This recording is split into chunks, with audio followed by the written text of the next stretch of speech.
आज हमारे बीच एक ऐसे वीर ऑफिसर हैं जिन्होंने अपनी बहादुरी से देश का नाम रोशन किया है। और अब हम स्वागत करते हैं प्रियांक पुरी जी का, जिनको सेना मेडल से सम्मानित किया गया।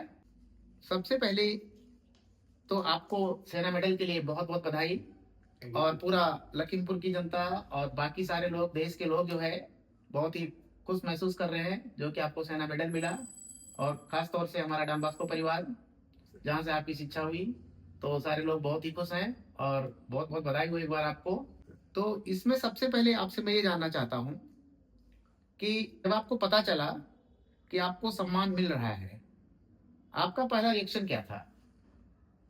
अगर सही बताऊँ तो जिस समय ये अनाउंसमेंट हुई थी कि ये अवार्ड मिलने वाला है, ये अनाउंसमेंट हुई थी 14th ऑफ अगस्त 2024 को। तो अगले 2 घंटे तक, और ये लिस्ट निकली थी रात को करीब 9:30-10 बजे, क्योंकि मैं हेलीकॉप्टर फ्लाइंग में ही था, नाइट फ्लाइंग चल रही थी। फिर मेरे कमांडिंग ऑफिसर जो थे वो किसी दूसरे एयरक्राफ्ट में फ्लाई कर रहे थे, उन्हें ये पता चला। तो उन्होंने, जो हमारा आरटी कांटेक्ट होता है सब, जैसे एक एयरक्राफ्ट से दूसरे एयरक्राफ्ट में बात करते हैं, तो उन्होंने मुझे आरटी पे जो रेडियो टेलीफोनी होती है उस पे मुझे हेलीकॉप्टर में ही बताया कि इस तरह से आपको ये मेडल के लिए सेलेक्ट किया गया है। तो बहुत ही अच्छा लगा, खुशी का मौका था। एंड मैं खुशकिस्मत समझता हूँ अपने आप को सर कि भगवान ने मुझे ऐसा मौका दिया था कि मैं ऐसा कार्य कर सकूं। वरना इतने सारे लोग जो आर्मी में सर्व कर रहे होते हैं, ऐसे मौके बहुत लोगों को नहीं मिल पाते हैं कि कैपेबिलिटी है, लेकिन ऐसा मौका नहीं मिलता है कि कभी कुछ ऐसा कर गुजरने का को जिसमें जाने बचा सके और वो फीलिंग आए आपको। तो जब ये मेडल अनाउंस हुआ तो ऑब्वियसली बहुत प्राउड फील हुआ।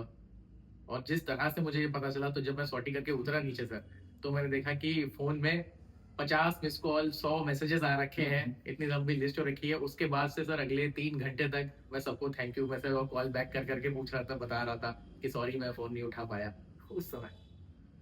अच्छा, ये मैंने सुना कि जो मैंने फोटो वगैरह देखी और वीडियोज भी देखी, सर आपने बहुत ही खतरनाक रेस्क्यू भी किया है। तो क्या था उसमें, कुछ बताएंगे? सर रेस्क्यू ऑपरेशन ऐसा था कि एक माउंट नुन करके पहाड़ी है, जो कि हमारे लद्दाख सेक्टर में है, कारगिल के पास में। उस पर आर्मी की ही आर्मी एडवेंचर विंग टीम के कुछ लोग उसको स्केल करने के लिए ऊपर चढ़े हुए थे।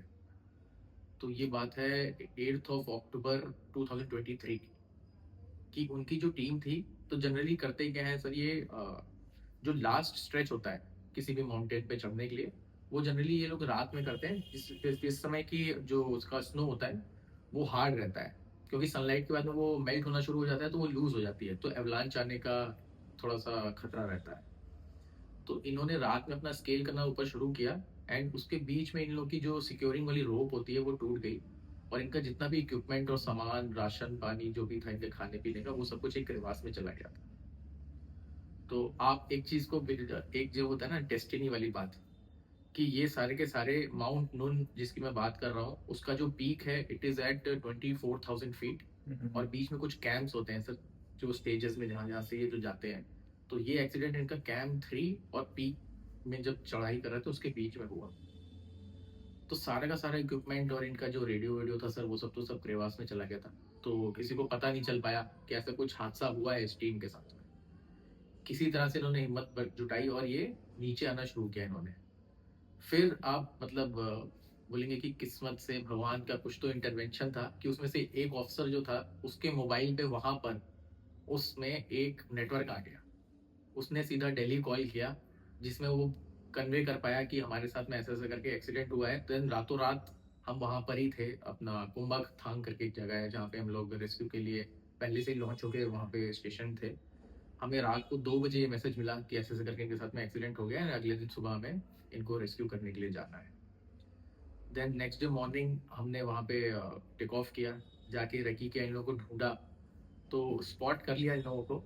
बट आप, जैसा कि आपको पता है, जो मैंने बताया कि इतनी हाइट थी उस जगह की, ना वहाँ पे कोई लैंडिंग स्पेस अवेलेबल था। तो पहली बार गए तो सिर्फ देख के चक्कर मार के हम वापस आ गए। फिर हमने सोचा कि अभी कैसे वहाँ पे लैंड किया, बिकॉज पावर नहीं बन रहा था हेलीकॉप्टर का। तो हमने कुछ इनोवेशन किए कि हमने एयरक्राफ्ट के डोर्स ऑक्सीजन बॉटल्स भी जो हम लोग इस समय सर्वाइवल के लिए फ्लाइंग के लिए पहनते हैं क्योंकि इतने हाई एल्टीट्यूड पे उड़ा रहे होते हैं, तो ये सब चीज़ें हमने हटाकर हेलीकॉप्टर का वेट बिल्कुल मिनिमम कर दिया कि किसी तरह से तो हम उनको निकाल सकें। तो मतलब एक डिसीजन ले लिया गया था कि बचाना तो है ही, तब उसके वेज एंड मीन्स हम ढूंढ रहे थे कि कैसे कर सकते हैं ऐसे। देन फाइनली उस दिन इवनिंग में हमने सॉर्टियाँ करनी स्टार्ट करी और एक-एक करके वहाँ पे जो हमने जगह सेलेक्ट करी थी, वहाँ पे हम टोटल 3 हेलीकॉप्टर्स थे और हमने पूरी टीम जो 14 लोगों को थी, उनको एक-एक करके वहाँ से हेलीकॉप्टर को बिना लैंड कराए मतलब हम जाते थे, एक लो होवर पे आके हेलीकॉप्टर को रोकते थे। एक बंदे को वहाँ पे जो हमारा सोल्जर होता था, जो रेस्क्यू टीम के लिए हमने लेके जाते थे, उसको उतारते थे, जिससे कि जो नीचे लोग वहाँ पर फँसे हुए हैं, वो उनकी हेल्प कर सके और वहाँ पे जो क्रिटिकल अवस्था में जो लोग थे, वहाँ पे सिचुएशन में थे, उनको फिर हमने एक-एक करके इवैक्यूएट किया सर वहाँ से। तो पूरी की पूरी जो 14 लोगों की टीम थी, उनको तो हम लोगों ने उस दिन को इवैक्यूएट किया और साथ में जो हमने इंडक्शन किया था जिस टीम का बचाव के लिए, नेक्स्ट डे हम फिर उनको भी लेके आए वहाँ से। तो ये पूरा ऑपरेशन था सर। ये बहुत बड़ी बात है, बहुत ही बहादुरी की बात है और जो लोग सुन रहे होंगे, उनको समझ में आएगा कि सेना में कितना चैलेंजिंग होता है और आपको डिसीज़न बहुत हिम्मत के साथ लेना होता है। उस टाइम आप अपने बारे में नहीं सोचते कि वो दूसरों के बारे में ही सोचते हैं। आपने ज़ाहिर-सी बात है कि अपने पेरेंट्स को भी बात किया होगा, तो पेरेंट्स का रिएक्शन कैसा था उस समय? पेरेंट्स को जैसे ही सर मैंने ये न्यूज़ दी कि मेरा नाम प्रेसिडेंट ऑफ इंडिया ने सेलेक्ट किया है सेना मेडल के अवार्ड के लिए, तो बहुत ही ज़्यादा ऑब्वियसली उन्हें खुशी हुई, बहुत ही गर्व महसूस हुआ उन्हें। एंड उस दिन रात तक तो इतना they were not able to comprehend कि क्या चीज़ मतलब अचीव हो गई है। हाँ, हाँ। हम मेरे को खुद को ही कॉम्प्रिहेंड नहीं हुआ था।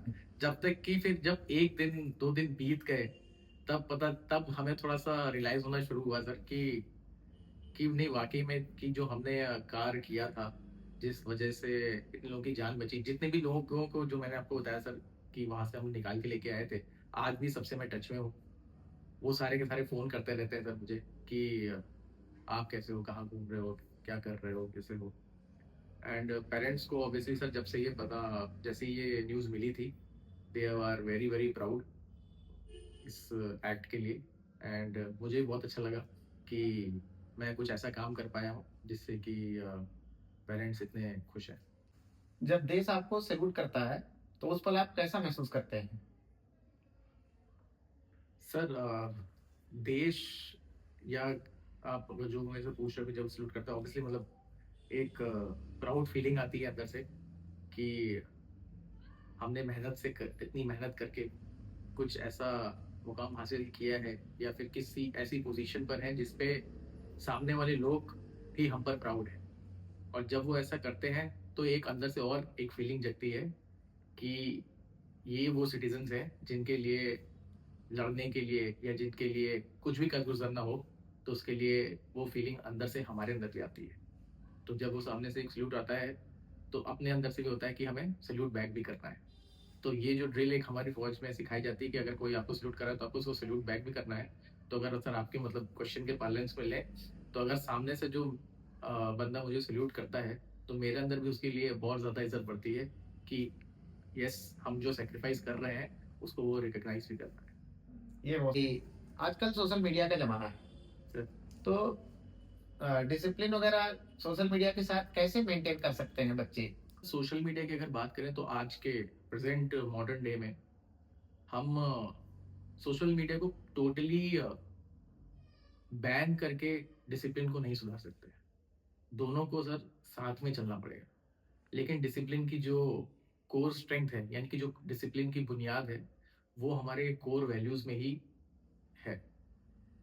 जहाँ जो कि स्टार्ट होती है सर सबसे पहले जो भी बच्चे हैं, उनके घर के परवरिश से कि वहाँ पे उनको क्या पैरेंटल वैल्यूज़ मिल रही हैं सर। स्कूल में कि स्कूल में टीचर्स जो उनको सिखा रहे हैं, जिस तरह से स्कूल का माहौल है, स्कूल में जो डिसिप्लिन उनके अंदर इनकलकेट किया जा रहा है, ये चीज़ें क्या कि सर जब ग्रोइंग स्टेज में बच्चे होते हैं, उनके दिमाग में ये चीज़ें इम्बाइब हो जाती है।